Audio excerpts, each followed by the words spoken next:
тогава ще имаш добър успех. И даже в последствие за награда се казва: бъди силен, смел и насърчен. Защо? Защото знаеш как да воюваш. Защото знаеш. А ако не знаеш, какво ще кажеш на дявола, когато дойде?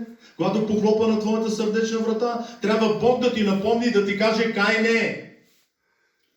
Греха лежи на сърдечната ти врата. Защо трябва Бог да ти го каже, като ти можеш да застанеш пред Сатана и да кажеш: Сатана, писано е! Писано е! Не само с хляб ще живея, но с всяко Слово Божие. Нека Бог да ни благослови. Затова е необходимо ние да знаеме, защото много често Словото Божие ни предупреждава и казва, че знанието по някой път дига главите на някой. Аз съм виждал такива. И миряни, и пастири. Малко като знае и почва да види глава. Не го говориме за това. Словото Божие казва: знание да услаждава душата ти. Словото Божие услаждава, Словото Божие ни зарежда. Словото Божие е правилника за живота. И ако ти не го знаеш, ако не знаеш правилника, ако си шофьор, ти можеш да си караш колата колкото си искаш.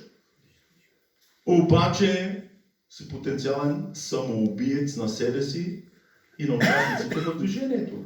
Това е същото. Ако ти не знаеш правилника, ако ти не знаеш Словото Божие, ти си самоубиец. И много често дявол ще използва това твое незнание и какво ще стане? Ще се провалиш. Ще катастрофираш.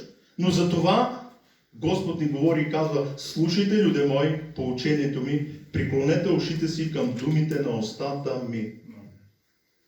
Ще отворя устата си в притча, ще произнеса гатъка от древността. На друго място се казва: застани на древния път и виж, провери, свери. Дали е имало нещо, което да те съблазни, което да те събори, или виждаме от самото начало до днес какво Господ е правил в живота на Неговите последователи.